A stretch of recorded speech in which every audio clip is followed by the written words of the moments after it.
trabalhando. Boa noite, pessoas. Para quem não me conhece, meu nome é Tainá, né? Sou do Jequié, da Bahia, da UESB, um dos campos da UESB, que é aqui em Jequié. E toda semana a gente está fazendo, nos finais de semana, essas reuniões para discutir algumas coisas mais voltadas para a ecologia aquática. Deixa eu só pedir para o Rafael gravar aqui. Aí, a gente está deixando também as nossas reuniões gravadas no YouTube, no canal da gente, né, que se chama Ecologia Aquática.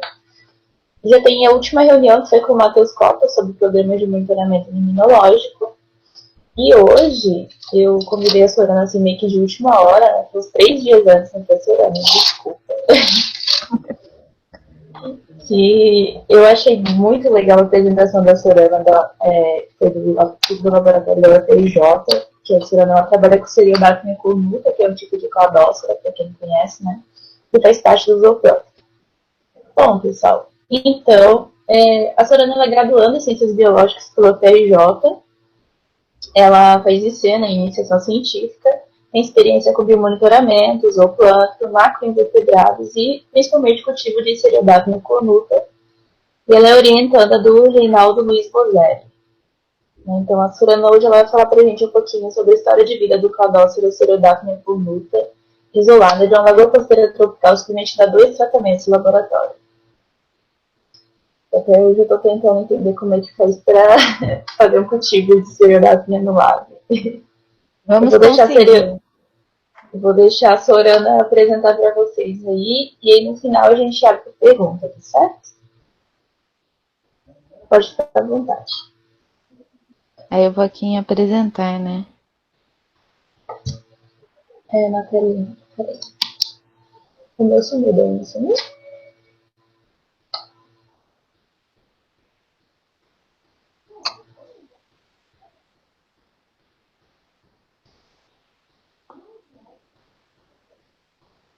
Vem apresentar a tela, que eu acho que vai mais certo do que apresentar na janela.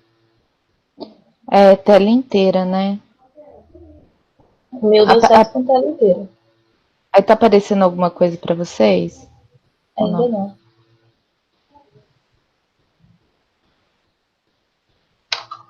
A hora que aparecer me avisa, que eu tô apertando aqui os negócios. Foi. Foi? Foi, deixa eu só desligar o microfone agora. Então a Thay me apresentou, né? Eu vou falar um pouquinho de mim também, quanto da minha pessoa. Ele tá indo ou não? Ah, foi. Apareceu para vocês? Foi em forma de apresentação já. Ai, ótimo, obrigada. Então, meu nome é Sorana, eu sou aluna de graduação da licenciatura em Ciências Biológicas da Universidade Federal do Rio de Janeiro, só que eu faço iniciação científica no laboratório de limnologia há pelo menos 4 anos. Então, eu tive uma trajetória no laboratório que eu trabalhei com decomposição, com macroinvertebrado associado à decomposição. Trabalhei em monitoramento dos igarapés de Porto Trombetas e de Carajás, fazendo coleta, triando material. Também trabalhei com diversidade funcional de zooplâncton, analisando, né, tanto o banco de ovos, com lagoas costeiras também, tanto analisando o banco de ovos, que é do zooplâncton, quanto a comunidade ativa. E, por último, agora eu trabalhei com o cultivo de Seriodactylus cornuta, que é um pouquinho sobre o que eu vou contar para vocês hoje. Então, esse trabalhinho ele foi desenvolvido no laboratório mesmo, e nele eu vou contar como que eu fiz o cultivo, contando a história de vida da Seriodactylus cornuta, que ela pertence também, né? Ela tem ocorrência nas lagoas de Jurubatiba. E esse cultivo, como que ele foi feito, isolando o indivíduo da lagoa e submetido a 2 tipos de tratamento em laboratório.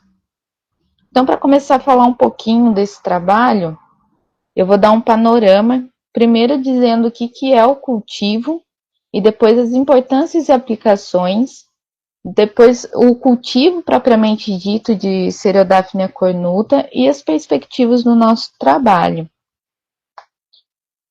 Então, o que é o cultivo, né? Quando você fala cultivo, eu vou cultivar em laboratório. Primeiramente, é um organismo, no caso de zooplâncton, a gente tem três ordens, né, que podem ser cultivadas, que é cladócero, copépodo e rotífero, que são os mais comuns em laboratório. E esse organismo ele é cultivado num meio. Esse meio ele pode ser tanto natural quanto artificial. O meio natural ele consiste no meio propriamente dito da água do ambiente que foi retirado do zooplâncton. Por exemplo, eu vou fazer cultivo de um indivíduo que foi tirado do reservatório A.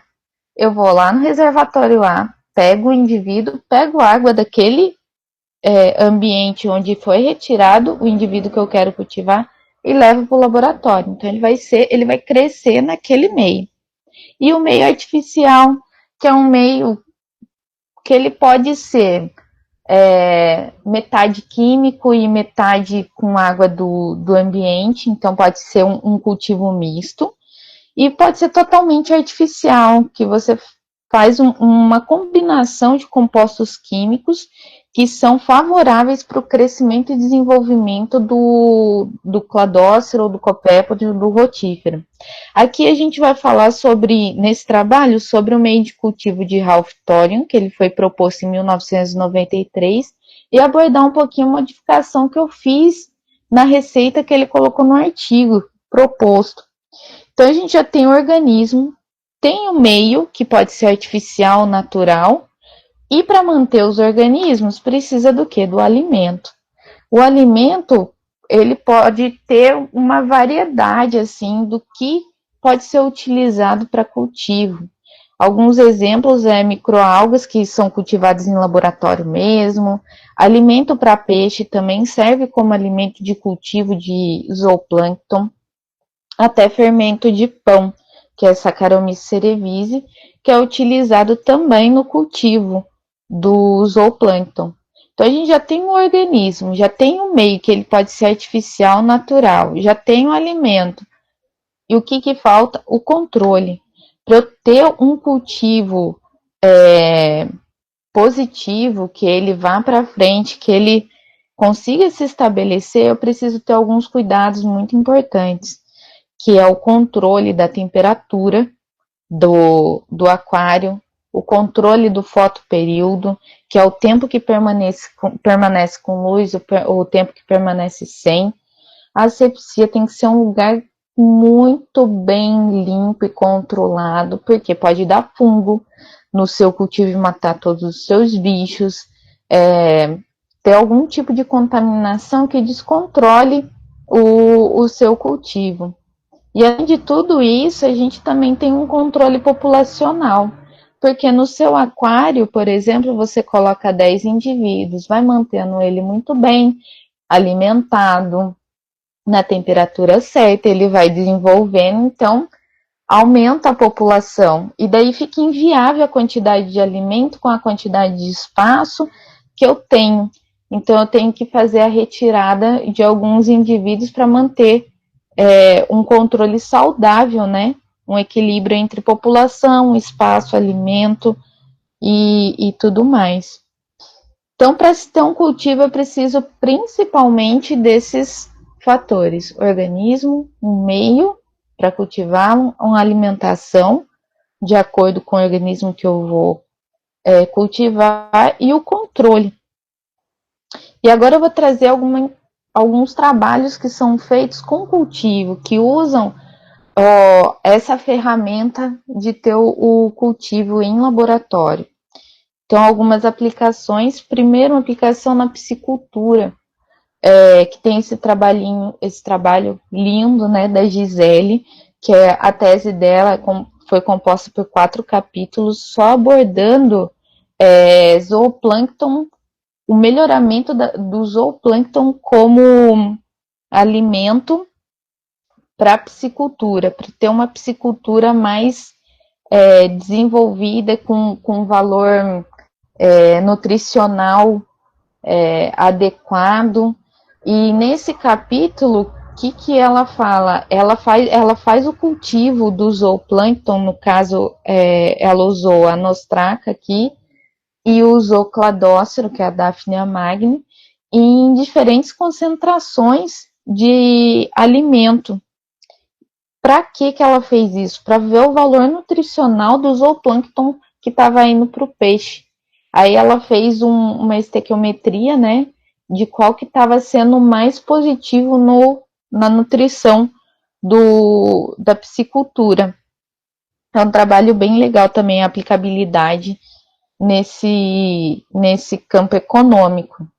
Tem também no campo da ecotoxicologia, que também é muito estudado e é utilizado o cultivo. Eu trago aqui esse trabalho de Brink, que ele é também voltado para a piscicultura, mas ele já é focado sobre toxicologia, como que afeta um componente químico na teia trófica, usando o zooplâncton como intermediário.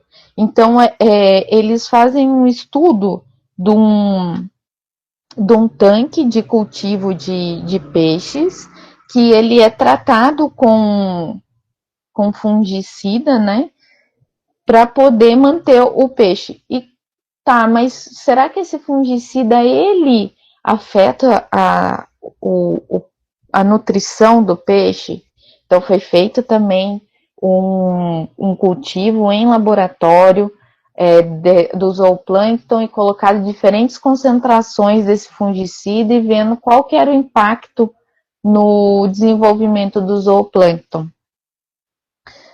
Outro trabalho legal já é com dinâmica populacional, que o Espíndola e Niestle, eles fizeram em 1996, é um trabalho já antiguinho, mas só que é um trabalho mais teórico, né?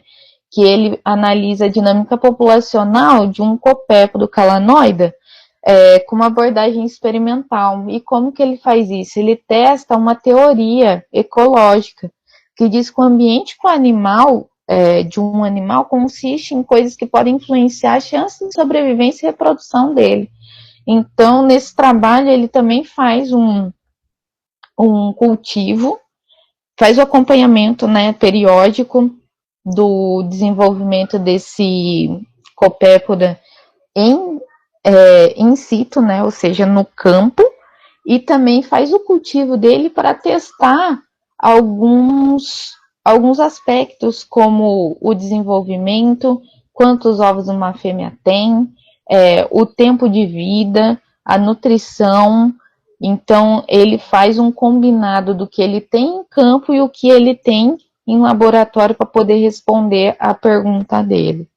Em todos esses trabalhos, ele é feito o cultivo tanto em meio, alguns em meio natural ou em meio artificial. E o interessante disso é saber qual é o comportamento do indivíduo nesse meio, se ele tem a diferença do meio natural e meio artificial. Então, para poder estudar isso, alguns parâmetros do indivíduo, ele é pontuado para ver como que é o desenvolvimento. No caso do cladócero, ele é um modelo muito interessante porque ele tem um tempo de vida curto, ele possui dois tipos de reprodução, né? Mas no ambiente que ele está, que é favorável para ele, ele tem um desenvolvimento só na reprodução assexuada, que é partenogênico. Então, o ambiente está favorável para mim. Favorável seria o quê? Sem influência de predador ou algum químico, alguma coisa que cause um estresse para esse organismo. Então, se não tem nenhum estressor, ele vai ter reprodução partenogênica. Isso confere a ter clones. Então, você trabalha com o mesmo indivíduo de forma clonal. E isso é muito legal. E é o que o cladócero proporciona para nós.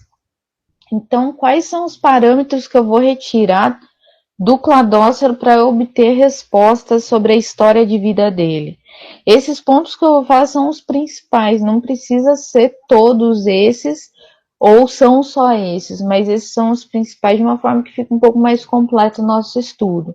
Então é visto a longevidade, que é o tempo de vida desse organismo, o tempo de aparecimento da primífera, ou seja, é o tempo de aparecimento dos primeiros indivíduos, o primeiro parto, a primeira prole, né? É denominado primípara.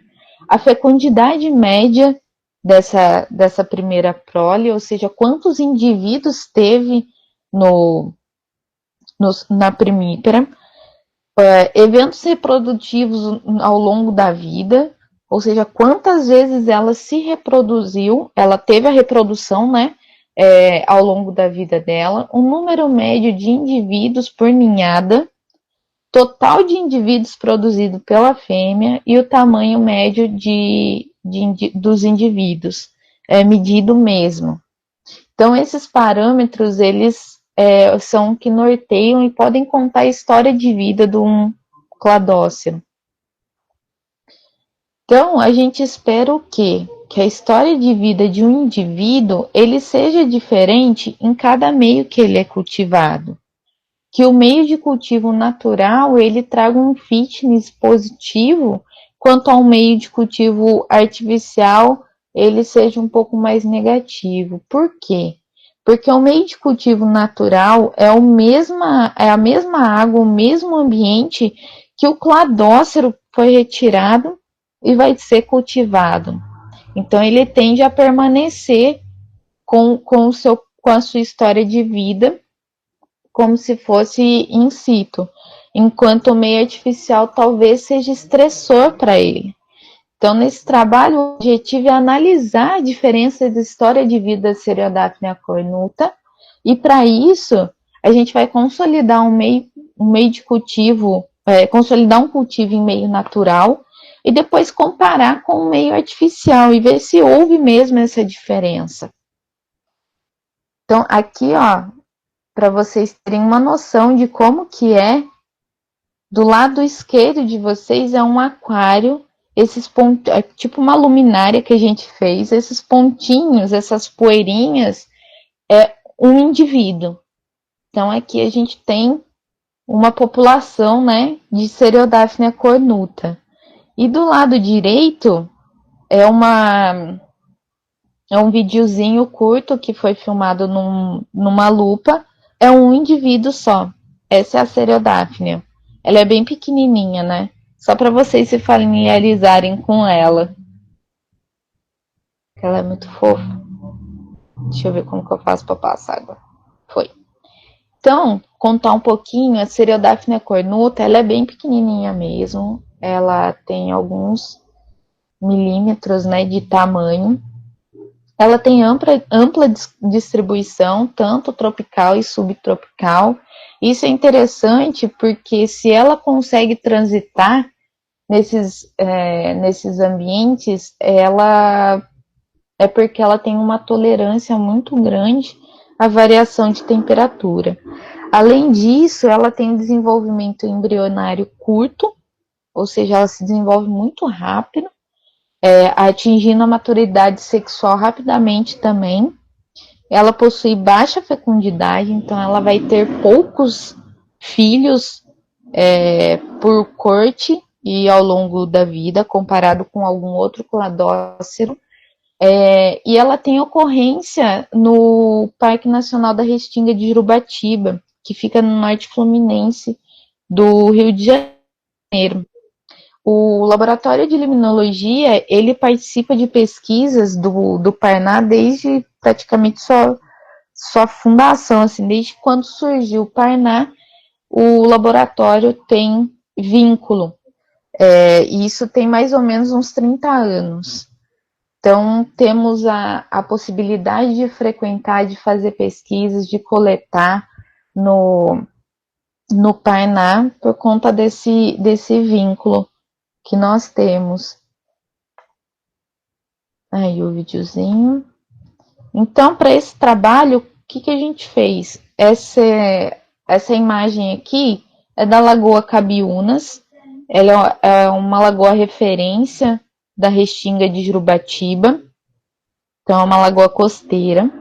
Nessa lagoa foi coletado um pool de zooplâncton, porque quando a gente coleta vem um tanto, né? Não tem como separar no campo. Então foi coletado um pool de zooplâncton. Aproveitamos e já coletamos água da lagoa. E tanto os indivíduos quanto a água foi tudo levado para o laboratório. Os indivíduos ficaram lá no pool para aclimatar. Eles saíram do ambiente onde tem uma temperatura variada ao longo do dia e em uma concentração diferente, né, de espaço também. Então, é importante essa aclimatação em laboratório. Depois disso, a gente passou para o cultivo natural. Como que a gente fez esse cultivo dos indivíduos em ambiente natural? Depois de aclimatar, foram selecionados as cereodáfnias que a gente ia trabalhar e colocados no cultivo natural, que consiste somente na água da lagoa. Essa água ela foi filtrada e autoclavada para não ter nenhuma interferência biológica. E então a gente tem certeza que nesse cultivo só tinha de organismo a Cereodaphnia cornuta e o alimento que foi Angstrodesmus, que é uma alga unicelular que também é cultivada no laboratório e ela também tem ocorrência na Lagoa de Jurubatiba. Depois de ter feito o meio de cultivo natural e mantido as Cereodaphnias por pelo menos uns 20 dias se reproduzindo e mantendo a concentração de alimento e fotoperíodo no cultivo natural, e vimos, ela está bem, ela está se reproduzindo, o cultivo está ok. Então agora a gente vai trabalhar com um cultivo artificial para poder manipular esses indivíduos. Então, o meio de cultivo artificial, a gente pegou a proposta do Ralph Taurin, que nesse artigo dele, ele não fala assim, estou testando um meio de cultivo artificial para zooplâncton. O artigo dele é sobre Cereodaphnia pulex, que ele pega caromônio de Calborus, que é um macroinvertebrado, né, e vê a plasticidade morfológica, né, como que é o comportamento morfológico da Daphnia em diferentes concentrações. O que acontece? Por curiosidade, né, só para quem não conhece, a Daphnia, ela pode modificar o corpo dela de acordo com algum estímulo químico. No caso aqui, usando o cairomônio de Calborus, Calborus é um predador de Daphnia. Então, na presença desse cairomônio, ela pode ficar um pouquinho mais comprida, ter alguns espinhos. Isso aumenta o seu tamanho, dificultando que o predador tenha ela como presa. E daí, nesse artigo, ele cita o meio artificial que ele fez. E o porquê que ele fez esse meio artificial. Esse meio artificial... Alguém está tentando falar alguma coisa? Esse meio artificial que foi proposto, que ele coloca no artigo dele, ele propôs porque naquela época os meios de cultivo eles eram basicamente para algas, e esse meio ele não era muito viável para o cultivo de zooplâncton, porque ele fungava, tinha vários motivos negativos para qual ele não utilizava os meios já existentes. Então, ele propôs nesse artigo esse meio artificial, que ele consiste, né, numa solução estoque e metais traços para poder fazer a mistura, que vai ser um ótimo meio para cultivo de zooplâncton. Só que daí a gente fez uma mudança. Ele utiliza EDTA como controle de pH. do meio de cultivo. Só que o EDTA, ele é muito complicado para se manipular, porque você coloca ácido, base, ácido, base, ácido, base, até chegar no, no pH que você precisa para o meio de cultivo, e isso pode ser tóxico para o zooplâncton. Então, a alternativa que a gente teve foi usar o EPS. O EPS, ele é uma solução orgânica, uma solução, digamos, natural, que ela é altamente eficiente. Você não precisa ficar manipulando ela, é só colocar algumas gotinhas dela no meio de cultivo, que ela já estabiliza o pH no que eu preciso para o meu cultivo. E a outra vantagem de estar usando o EPS, porque ele já é utilizado no meio de cultivo das algas, que são alimento do zooplâncton. Então, essa é a modificação que a gente faz no meio proposto pelo Ralph Thorin. Então, feito o meio de cultivo natural, mantido os nossos organismos, feito o meio de cultivo artificial, então agora a gente vai começar a trabalhar a comparação. E para comparar o desenvolvimento, a história de vida da Seriodaphnea cornuta, tanto em meio natural e meio artificial, a gente precisa de um desenho experimental para que seja igual para os dois meios, né? Então, para ser igual para os dois meios, a gente pegou daquele pool que já está aclimatado, que já estava no meio natural, a gente pegou 10 indivíduos e colocamos em aquários separados e acompanhamos num período de 12 horas para ver quem nasceu no mesmo tempo, foi retirado e é denominado F1 aqui. E depois, essa F1 foi acompanhada também num período de 12 horas. Os que nasceram no mesmo tempo é denominada F2. E depois, no final, a gente teve um total de 11 indivíduos, que 4 foi utilizado para o meio natural e 4 para o meio artificial e 3 foi medido para ter um tamanho inicial do indivíduo que estava sendo acompanhado para a história de vida. Por que a gente faz isso? Para a gente ter clones. Então, eu estou trabalhando com clones, está todo mundo na mesma idade e eu vou acompanhar eles até a morte para ver todos aqueles parâmetros que foram falados anteriormente.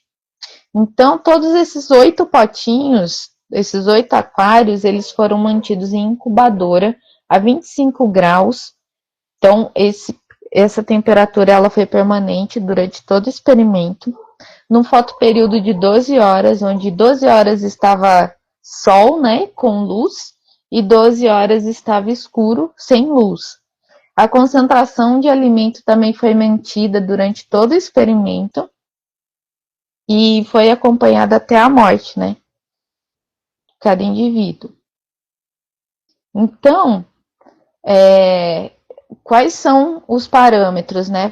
Só para relembrar, foi o tempo de vida, o tempo de aparecimento de cada da primípara, que é a primeira prole, né?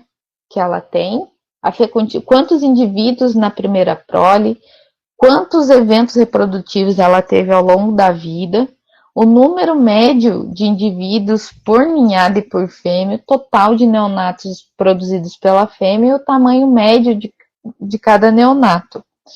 Esses parâmetros eles foram analisados depois estatisticamente para ver se houve diferença ou não entre o meio artificial e o meio natural. E para isso a gente utilizou o teste de normalidade Shapiro-Wilks.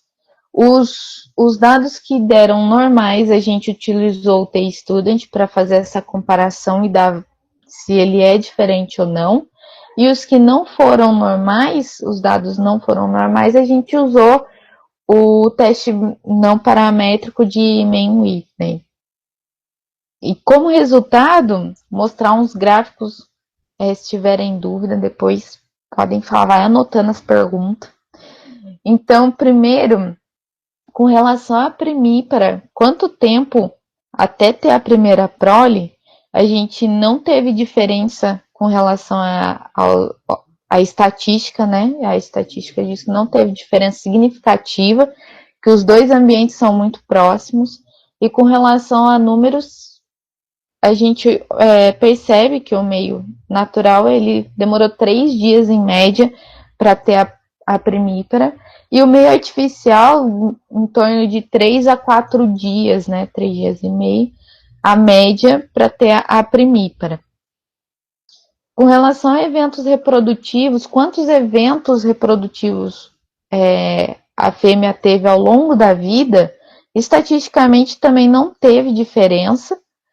E em números, a gente tem que no ambiente natural teve em média 5 eventos reprodutivos e no meio artificial 4,5. Com relação ao número de indivíduos ao longo da vida que essa fêmea produziu, também não teve diferença estatística, apesar de ter uma pequena uma diferença em números, né? Que no ambiente natural as fêmeas teve em média 21 indivíduos ao longo da vida e no meio artificial 13 indivíduos. Indivíduos por ninhada, quantos nasceram em cada ninhada? Também não teve diferença estatística. Com relação ao ambiente natural, teve em média por prole, por corte, 4 indivíduos, e no meio artificial 3, desculpa. Então teve a diferença na média de 1. E todos esses parâmetros eles foram analisados com relação à estatística e não teve diferença significativa. E em números a gente pode observar algumas diferenças aqui. Por exemplo, no tempo de vida da Cereodaphnia cornuta, no meio artificial ela teve 2 dias a menos, né, de vida que no meio natural. Isso pode ter influenciado, por exemplo, o total de neonatos produzido pela fêmea ou o número de coitos produzido. Mas só que a gente tem que, com esses dados analisados e acompanhados, que o meio que a gente tinha proposto, que o meio de cultivo natural e o meio artificial seriam diferentes, com os dados analisados, por não ter diferença significativa, a gente tem que o meio natural ele é tão quão, né, o meio de cultivo artificial. Os parâmetros, a história de vida da Cereodaphnia cornuta, ela é muito próxima ou igual nos dois meios de cultivo. Não tem diferença significativa com relação à estatística dele. Com isso, algumas considerações são importantes, né, com esse trabalho. A gente pode propor, né, um meio, dizer que o meio proposto por Ralph Thorium, ele é adequado para o cultivo do indivíduo de Cereodaphnia cornuta em laboratório. E daí a gente tem uma metodologia para o laboratório. Então, no laboratório de limnologia da UFRJ, a gente tem um método para cultivo de Cereodaphnia cornuta. E isso é muito interessante porque a gente pode fazer testes em laboratório, manter experimentos, pode também diminuir gastos com deslocamento, porque sair do Rio para Macaé, por exemplo, para coletar material, para depois contar, fazer teste, a gente já vai ter o indivíduo no laboratório. Fora que é uma ferramenta muito importante para fomentar outros tipos de pergunta, responder a outras perguntas que podem surgir no laboratório. Com isso, agradeço a todos pela paciência, por estarem aqui nesse domingo assistindo uma apresentação sobre cultivo de Cereodaphnia cornuta. Deixo o meu contato para quem tiver interesse, quem tiver dúvida, quem quiser falar comigo. E todos esses Eu deixo aqui embaixo no rodapé, né? São os contatos que o laboratório tem. Ele tem uma página no Instagram, uma página no Twitter. A gente tem o blog do laboratório, que é esse Limno News, no WordPress, que é muito legal. A gente tem publicações quinzenais. E tem também o Facebook do laboratório, para poder expandir as nossas publicações. Espero que todos tenham gostado. Muito obrigada.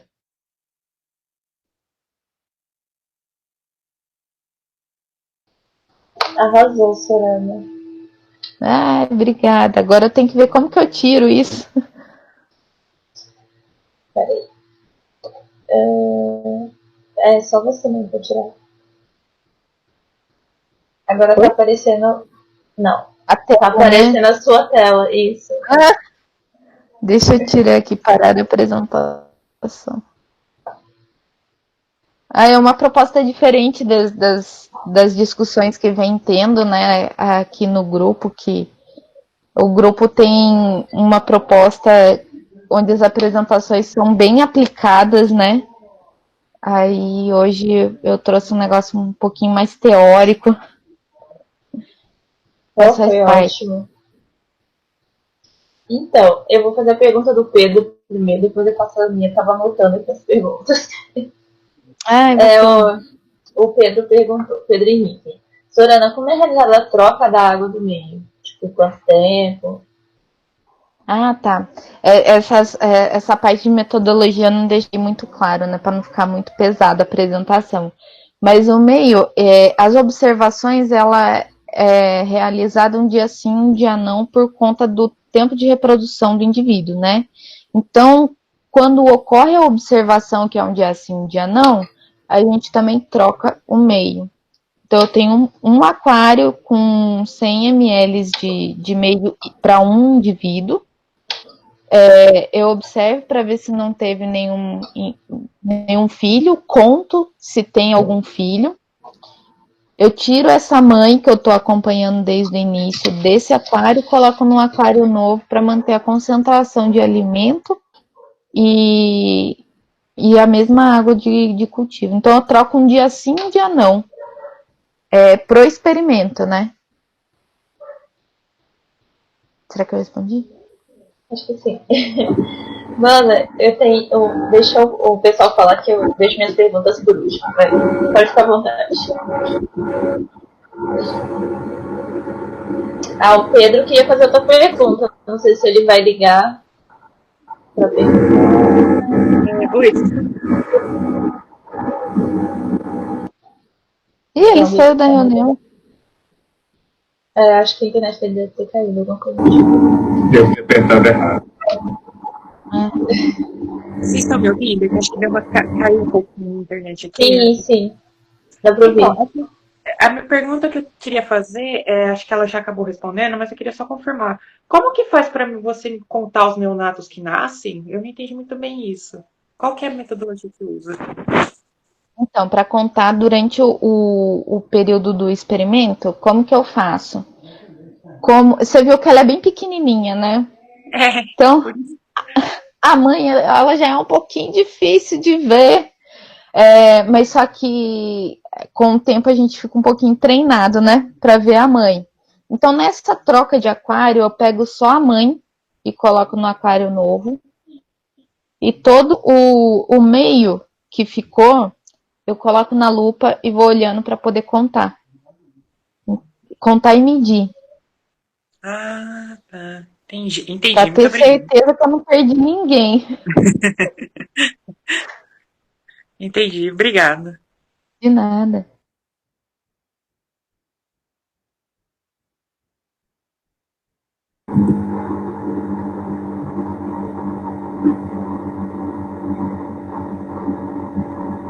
Tá desligado o som. Pronto. Meu computador que deu uma travada aqui. Matheus, você falou alguma coisa? Acho que seu fone tá ligado. O que eu ouvi você falando e sem som. Não, minha pesquisa é um pouco específica. São algumas, né? Vamos lá, ao longo dos trabalhos, vocês fizeram algum teste ou avaliação da potencialidade da utilização em ensaios de Ecotoxicologia. ecotoxicológicos, aquelas crônicas, medida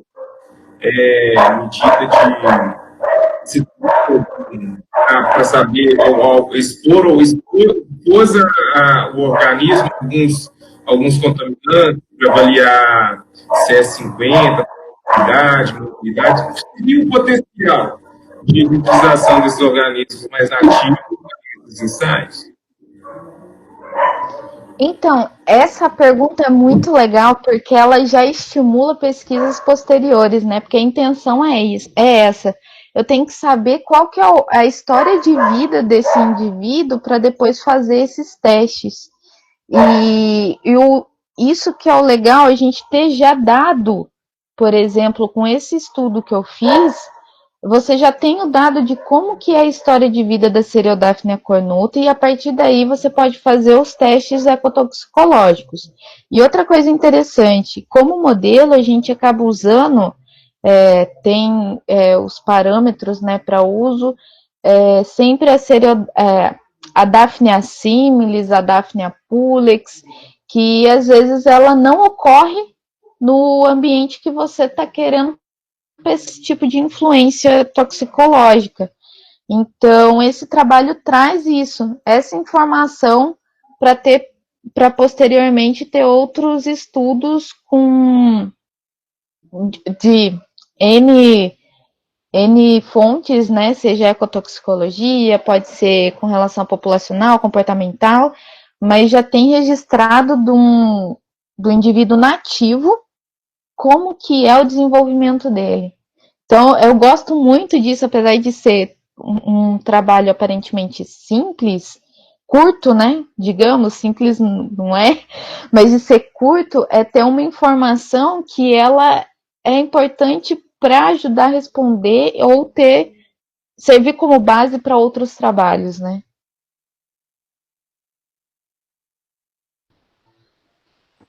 Bacana. Outra pergunta seria um pouco da estrutura do laboratório para cultivo, né? Que você precisa de ter um controle da qualidade tanto dos organismos quanto da água utilizada. Essa estrutura, e eu acho que também na ecotox, né, no cultivo, tem muito trabalho humano, né, de todo dia, tá tirando, selecionando matriz, que a reprodução é quase que em um pouco período de tempo, dependendo do cultivo, você vai ter os neonatos, né? Então, esse trabalho ele é muito extenso, esse apoio laboratorial é muito grande ou não? Eu preciso simplesmente... Que eu lembro que eu fiz ecotoxicologia aquática, mas no laboratório da PUC, Ai, que legal. em 2003. Então, eu lembro que nós até fizemos um experimento e os cultivos eram em beckers. Vários beckers, então... Aí eu tenho muita dúvida hoje. Se, por exemplo, daqui 5 anos eu quisesse implantar um laboratório de ecotox para fazer ecotoxicidade, essa parte de estruturação, de trabalho humano, ele é uma dedicação muito grande, ou eu consigo, com algumas estruturas mais simples, fazer esse cultivo? Ai, que legal, Matheus. Você já teve, então, participação no cultivo, já conhece. É muito legal isso. Então, eu vou contar um pouquinho como que é a estrutura do Laboratório de Limnologia da UFRJ e um pouquinho como que é na UFJF, que ela está iniciando um espaço para cultivo de zooplâncton e macroinvertebrado e alga. De fato, é um trabalho muito rigoroso, no sentido de que você precisa de uma pessoa que ela tenha comprometimento com aquilo, com o cultivo, e fale assim, não, estou comprometido com o cultivo, vou cuidar dele, porque é um trabalho diário. É um trabalho que você tem que ficar lavando, esterilizando o material todos os dias, ter tudo muito bem limpo. E na UFRJ a gente tem uma estrutura muito boa. Primeiro, que tem uma técnica que é só para o cultivo de alga. Então é só ela, e uma sala só para cultivo. Então é só ela que entra naquela sala e eventualmente eu entro para ajudar ela também quando ela precisa e fazer essa parte do cultivo de Cereodáfnia. Mas ninguém entra no laboratório, né, nessa salinha. E, e é muito, muito trabalhoso ter um cultivo. E precisa de material, disposição, tempo. É muito legal, mas tem que ter esse comprometimento. O laboratório de Juiz de Fora, ele está começando agora esse espaço de cultivo. E lá, terminar na UFRJ. Na UFRJ, o cultivo de alga, por exemplo, são naqueles Erlenmeyer gigantes. Ele tem um outro nome, na verdade, né? Um que é fechadinho, que coloca oxigênio, tudo, para ele ficar a bombinha. E o cultivo de zooplâncton, ele é um aquário de meio litro, super tranquilo de mexer. O bom é que assim, ó, eu não tô tendo nenhum experimento, vou manter um aquário só de meio litro. O restante tudo eu vou descartando, aí tem um jeito... Isso, que tá sato. Obrigada, Pedro, é isso. Então a gente tem uma população reduzida, tanto de alga quanto de zooplâncton. Em Juiz de Fora eles estão começando e lá eles estão tendo dificuldade porque a sala ela não é preparada para ter um cultivo, ela não é isolada, ela não tem um ar-condicionado, por exemplo, que mantenha a temperatura. Eles ainda não têm um material, porque estão começando, não tem, por exemplo, uma autoclave, tem que autoclavar em outro espaço, então tem um deslocamento muito grande. Não tem, o que mais? Eles não têm uma incubadora. Para o experimento eu mantive na incubadora para ter a certeza absoluta ali. Mas a gente tem a sala aclimatada com fotoperíodo também, para algo maior. Em Juiz de Fora ainda não tem isso. Então são N dificuldades, mas eu acho que a nossa atual situação como universidade pública, tendo dinheiro ou não tendo dinheiro, importante ter uma sala só para o cultivo, um espacinho pequeno só para o cultivo, que entre uma ou duas pessoas no máximo. Tenha cuidado com o material, que ele seja todo autoclavado, lavado, mínimo de manipulação e contato humano, né? Acho que o básico seria isso. Não sei se foi. Que bom. Deixa eu te falar. Sorana, tem umas perguntas aqui no lateral. A Fabrícia, ela perguntou quanto tempo dura uma Cereodáfnia? Tipo, acho que quanto tempo de vida, né? Tempo de vida. Uma boa pergunta. No máximo uns 20 dias. Assim, eu tô vivendo muito bem, tô sendo bem alimentada num clima muito bom, 20 dias. Então é curto, o experimento é bem tranquilo. Em um mês você consegue fazer um experimento com cladócero. Só as minhas que morrem rápido.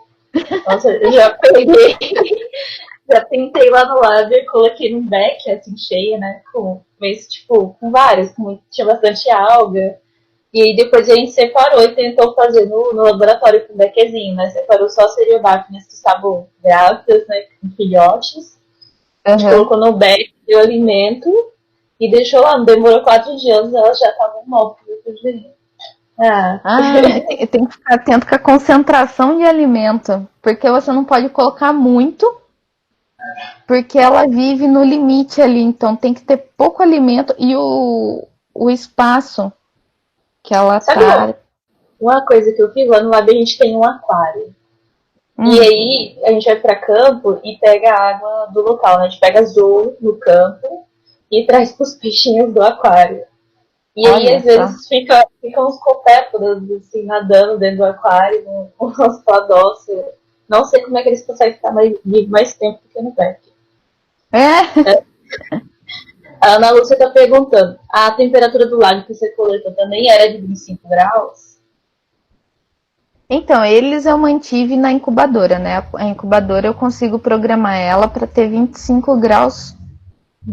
Ela pode oscilar no máximo 1 grau, mas a gente tem uma sala que ela é mantida a temperatura a 25 graus também. Ela fez outra pergunta, que é uma das minhas perguntas também. Qual foi a maior dificuldade da sua pesquisa? Nossa, eu acho que é a parte do material mesmo, de tempo que você tem que ficar lavando, autoclavando material, para ter sempre material autoclavado para poder usar. Porque o restante foi tranquilo e tempo. Então foi bom que eu fiz isso em março. De fevereiro para março eu consegui fazer. E então não estava tendo aula. Mas demora, porque você vai, lava cada vidrinho, enxágua, aí você vai encapar cada aquário com papel alumínio, vai colocar na autoclave, depois tem que esperar esfriar, tirar. Os meios, todos eles são filtrados, autoclavados, menos o meio artificial, né? Ele só é autoclavado. Então, cada vez que vai na autoclave a 1 atm, você tem que esperar, sei lá, 3 horas para esfriar. Então, eu sempre colocava saindo, desligava para no outro dia cedo tirar, autoclavar o material. Eu acho que essa é a parte que foi mais difícil para fazer. Agora o restante, tirar bicho de um lugar para o outro, contar, medir, tranquilo, porque é legal, é muito legal essa parte de fazer. A Larissa, que pergunta, boa noite. Faço parte do laboratório de criminologia da Universidade Federal do Acre. Ai, que legal, tem até a galera do Acre aqui. Massa!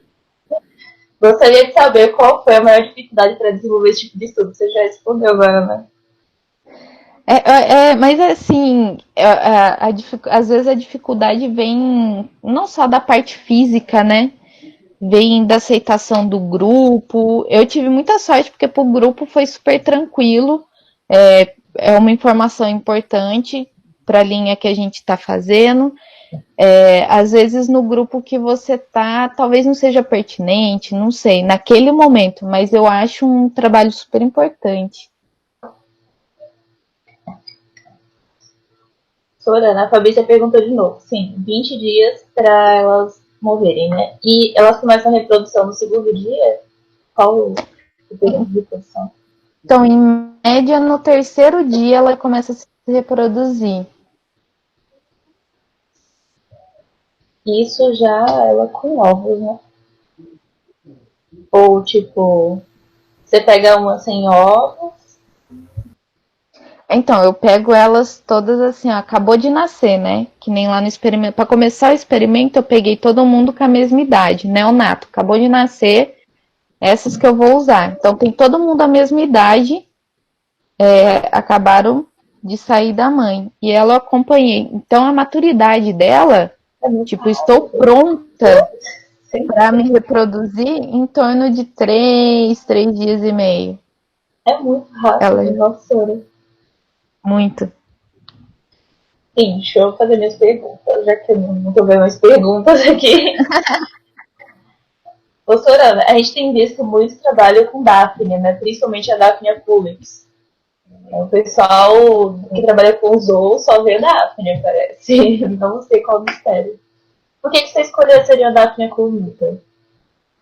Então, primeiro porque a Daphnia pulex, ela não é, né, da nossa região. A motivação, assim, vou fazer um cultivo de Cereodaphnia cornuta, ver a história de vida dela, é justamente porque a gente trabalha com um indivíduo que não ocorre na nossa região. Por que eu vou trabalhar com um indivíduo que não ocorre na região? Eu quero trabalhar com um indivíduo que ocorre aqui, que eu posso responder as minhas perguntas baseados em dados que eu tenho de população do local onde eu trabalho.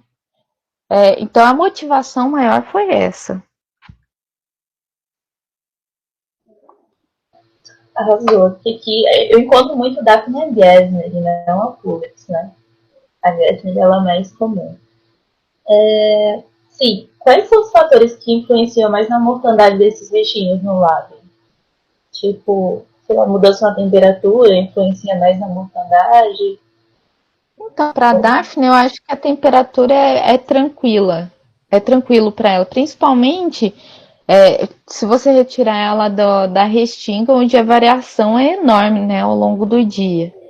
Então, eu acho que isso é tranquilo. O que pode ser ruim para a Daphne é a questão da alimentação não estar na concentração adequada e o espaço, a densidade de indivíduos. Porque quando vai crescendo muito a população, ela dá um pico e daí ela começa a morrer. Então ela tem um limite da densidade dela com relação ao local. E também a sepsia. Porque às vezes Mas tem no algum caso, fungo que aparece do nada e morre todo mundo. para a seriedade, né, para a sua espécie que você estuda, qual seria, tipo, o fator que você acha... Você tem visto Limitante. nos seus estudos, que... É o meio, principalmente. Porque eu já tinha testado o meio Halftorian sem essa modificação do EPS, feito com EDTA. E foi assim, sei lá, deu 3 dias, morreu todo mundo. Ela não ficou. É muito legal esse negócio de adaptar, porque às vezes, principalmente em universidade pública, você não tem todos os... Como é que se fala? Você não tem todos os produtos necessários, às vezes, para fazer um experimento. E às vezes você tem que adaptar e ver se vai dar certo mesmo, né? A Fabrícia está perguntando quais são os predadores mais comuns dos afinidas. Sabe? Ah, tem desde macroinvertebrado a outros zooplânctons, né? Carnívoros que se alimentam. Copépoda, por exemplo, se alimenta de Cereodaphne, que ela é bem pequenininha, consegue manipular. Os neonatos principalmente, mas tem peixe, tem macroinvertebrado, todos Alboros, eles se né? alimentam calboros. A Larissa Tanto é está que, falando aqui. Pode falar. tem alguns estudos que trabalham com trato, tem até lá no laboratório, que trabalha com trato digestivo de odonata e de girino, de sapo. E daí, às vezes, você consegue, às vezes aparece um zooplâncton pela metade, que você consegue, isso aqui é um zooplâncton. Sim, sim, tem uns trabalhos bem legais. Eu fiz uma disciplina de macro que era com peixe, né? E aí a gente Uhum. abriu o sistema digestivo do animal. E quando eu fui lá, só tinha cladócera, copépoda, máquina invertebrada. Eu falei, que legal, então, fazer um estudo bem legal sobre isso também. Sim, nossa. A Larissa, vi você falando no começo da reunião que trabalhou com diversidade funcional. Qual a maior dificuldade de trabalhar com isso e qual a parte mais interessante? Pretendemos trabalhar em breve com isso em área urbana e unidade de conservação. Ah, que bacana. Diversidade funcional, ela, falando bem a grosso modo, né, ela vai dizer como que tá, como que é o desenvolvimento maior daquele ambiente. Por exemplo, é um ambiente que trabalha, tem muitos indivíduos que se alimentam de alga, então ele é um ambiente. Ai, como que eu posso explicar? Ele vai dizer qual é a relação do indivíduo, a funcionalidade daquele, daquele ambiente de acordo com aspectos do indivíduo. Isso é muito legal. E falar basicamente do trabalho que eu fiz para ver se consegue elucidar um pouquinho melhor o que vocês querem fazer. Eu trabalhei diversidade funcional para ver como que era a população dos indivíduos da lagoa, a população ativa e a população dormente. Será que é a mesma? Será que esse ambiente ele vai ter a mesma funcionalidade com relação aos indivíduos que estão lá já vivos e os que vão eclodir, ou vai ter diferença? Esse ambiente ele vai mudar a funcionalidade dele. E daí, para aplicar a diversidade funcional, tem alguns parâmetros que vai dizer para você qual a funcionalidade daquele ambiente. E esses parâmetros, eles são basicamente tamanho, a taxonomia em si, ela não é levada em consideração assim, tipo, esse indivíduo é uma Daphnia fulano de tal. Não, a taxonomia para mim não é tão importante. Por isso que surgiu tanto a diversidade funcional, porque a taxonomia não estava respondendo as perguntas. Então eu preciso saber o tamanho do indivíduo, eu preciso saber a forma com que ele se alimenta, eu preciso saber aonde ele está localizado no meu ambiente, se ele fica mais embaixo, se ele fica no meio, se ele fica em cima, porque isso vai influenciar quem vão ser os predadores, a forma de obtenção de alimento dele, forma de reprodução, vai ter essas influências, que mais que tem? Forma de se alimentar, se ele é filtrador, se ele é raspador, se ele é o tipo de dieta, o tipo de dieta, se ele é carnívoro, se ele é herbívoro. Então, eu acho que a parte mais difícil de se trabalhar com diversidade funcional é ter que buscar esses parâmetros com relação à taxonomia do organismo. Porque você vai coletar, vai identificar taxonomicamente e depois você tem que procurar na literatura e medir. Não pode esquecer de medir. Você vai medir os indivíduos enquanto está identificando e depois procura na literatura esses outros parâmetros. Eu acho que o mais difícil, não é difícil, trabalhoso, né, é achar essas informações. O resto é aprender as análises de diversidade funcional, que também não tem muito mistério. Você vai trabalhar em NMDS, eu me confundo no nome. NMDS. É basicamente isso que vai te responder as perguntas. Então, o trabalho todo fica nisso. Acho que o mais complicado mesmo é você achar informações dos traços das espécies, né? Porque, Sim. assim, a diversidade funcional ela já existe tem um tempinho, mas, tipo, ela teve um boom, assim, no século XIX agora, né? Então, tem poucas informações, assim, não tem muita informação. Eu tô com essa luta aí pra tentar fazer diversidade funcional dos rotíferos do reservatório lá, né? Vamos ver se vai dar certo. Vai sim.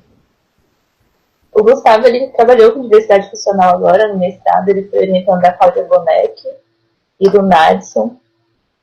Claudinha. E aí ele fez o mestrado, um dos capítulos do mestrado dele foi sobre diversidade funcional de rotíferos. Pô, bacana. É bom que você já tem um norte aí, Thay. Eu já perturbo o Gustavo já de vida. Não, estou aqui. Ouvindo. Eu estava trabalhando com as três assembleias separadas. Então aí eu achava a diversidade funcional para as três. Aí teve problemas com o Copépode, porque o Copépode não tem muita informação mesmo na literatura. Eu tive um problema justamente com os traços de reprodução, porque a maioria das espécies que eu estava identificando não tem. Desculpa. Eita. Oi. Não tem, por exemplo, o número de ovos que eles produzem. Eita. Aí por isso que é importante o cultivo. Só que uma vez tinha falado com o Naxon justamente assim, é muito difícil fazer cultivo Sim. para cada espécie. Mesmo considerando assim o número de espécies, assim, rotífero, cladócera, copépodo. Até porque cada espécie tem uma metodologia diferente, né? Para ser aplicada. Então, você fez para a Seriodapnia, teve a metodologia que você usou para a Seriodapnia e você sabe que ela se deu com tal metodologia. Agora, se você for usar para a Daphnia mesmo, você vai ter que usar outro método, né? Então, é Isso. bem complicado. E aí Sorana, você, para a diversidade funcional, você utilizou índice, os grupos funcionais ou qual no seu trabalho? Nossa, eu tenho que ver aqui, porque esse trabalho eu fiz já tem uns 3, 4 anos. Nossa Senhora. Faz tempo. Mas eu posso procurar, a gente pode ir trocando uma ideia com relação a esse assunto, que eu tô voltando a ver algumas coisas sobre ele. Uhum. Deixa eu ver aqui. Então, a gente vai falar depois, assim, para trocar informação também.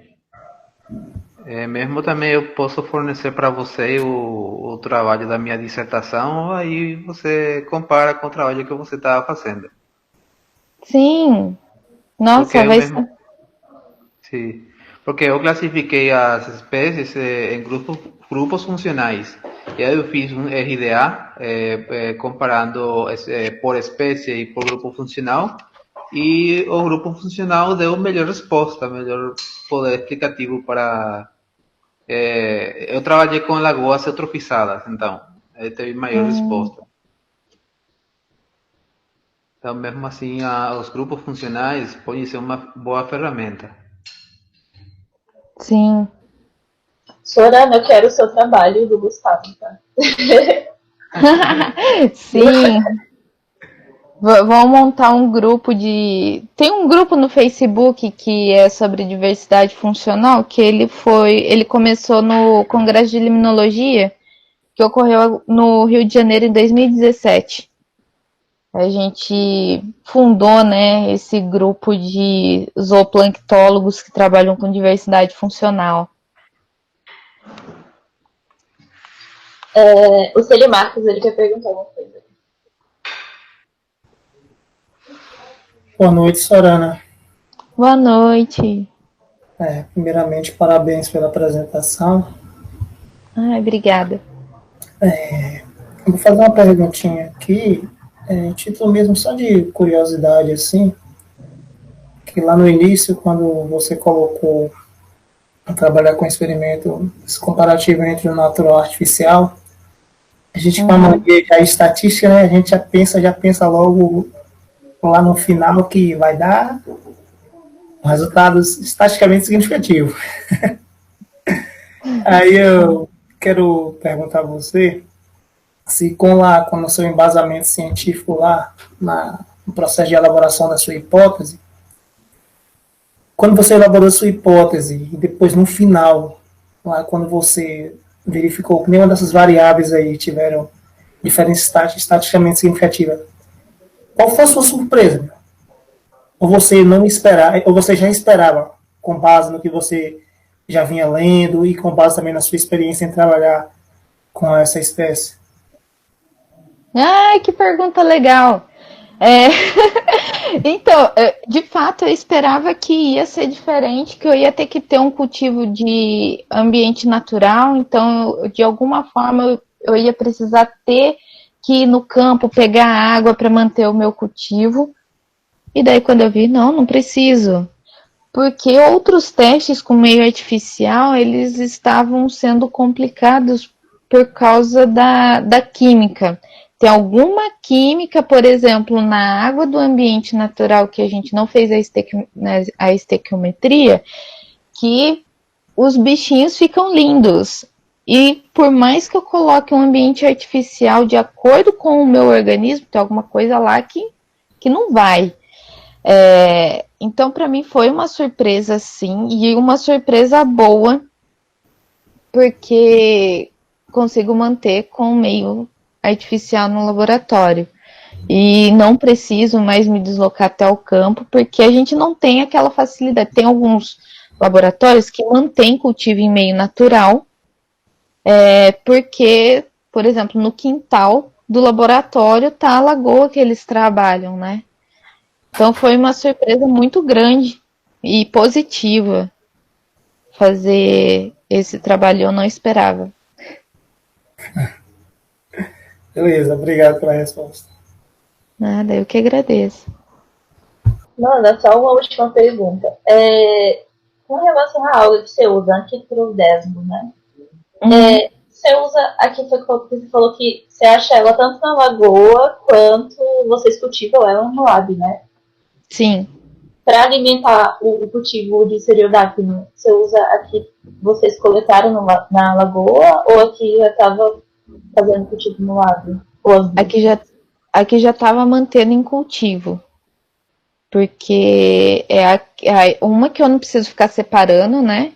E que ela já está num meio que ela vai ser melhor, vai ter um fitness melhor, um valor nutricional melhor do que o da, espera-se, né? Do que o da lagoa. Isso não sei. Mas ali eu sei o que tem e quanto tem. Entendi.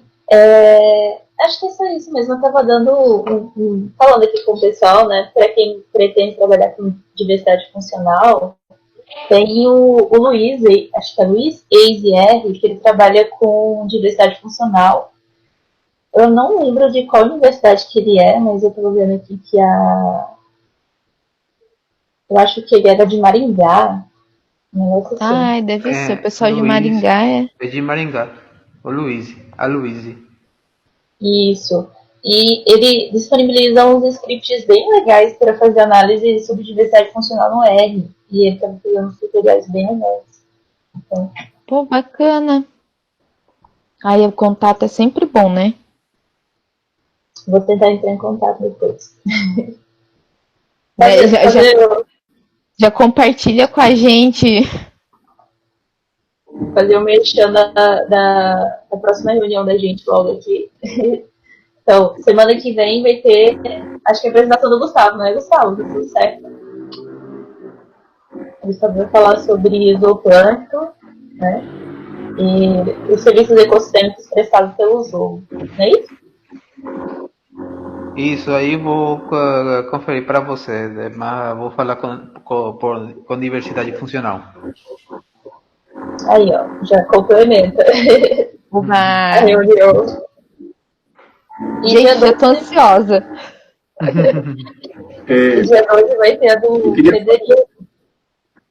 Eu queria só um ponto de importância do trabalho da Sorana, porque ela usa uma espécie nativa, são ensaios de ecologia de espécies nativas. Eu já percebi isso, que a gente realiza alguns ensaios com terceiros, né? Ensaios de ecotoxicidade, para ambientes impactados ou não. Sempre tem os pontos controles.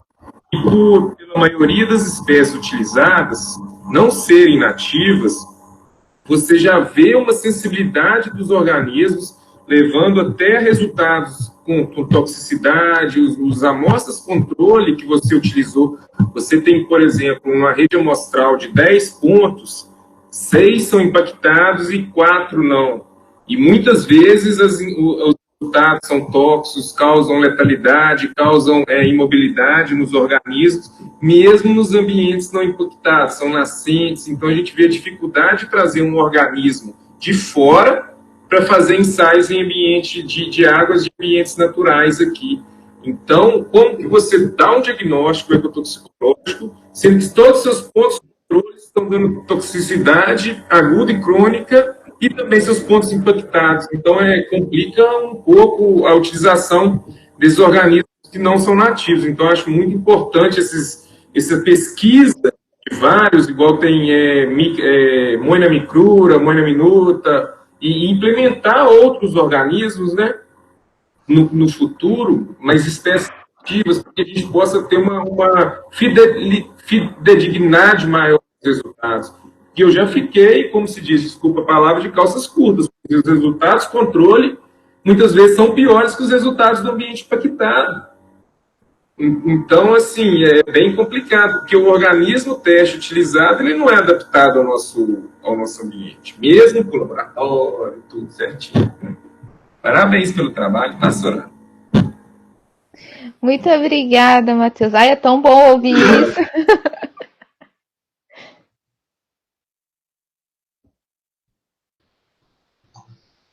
É isso aí, pessoal. Não sei se tem mais perguntas, mas agradeço a Sorana pela disponibilidade, por estar sempre participando. Eu já conheço assim, né, a Sorana. Tem uns 2 anos aí pelo Instagram, a gente tá sempre conversando, trocando ideia. E é muito bom isso. Acho que uma das coisas boas do Instagram, das redes sociais, é poder estar trocando conhecimento, conhecendo pessoas novas. Como você, né, que a Sorana é um amor. Obrigada, Thay. Bom, pessoal, então eu espero vocês, né, na semana que vem, dia 5. Se cuidem, fiquem em casa, de preferência até a gente terminar isso aí, né? E voltar ao normal. É. Muito obrigada a todos, viu? Tô vendo aqui os agradecimentos, que lindo, muito feliz. Obrigada pela participação. Qualquer coisa me procurem. Quem não anotou o e-mail, assim, depois pega com a Thay, ela tem meu WhatsApp, tem meu Instagram, tem tudo. Ela passa para vocês. Deixa eu responder pessoal.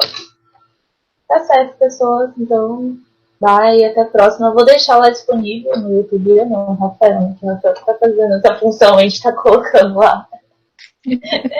Que eu não manjo nada, só tô fazendo as artes de divulgação. Então a gente vai se falando.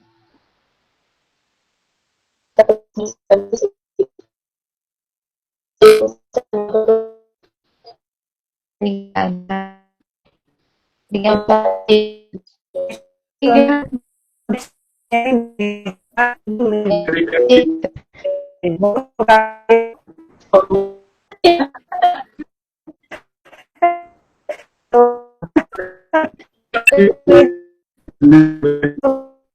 Até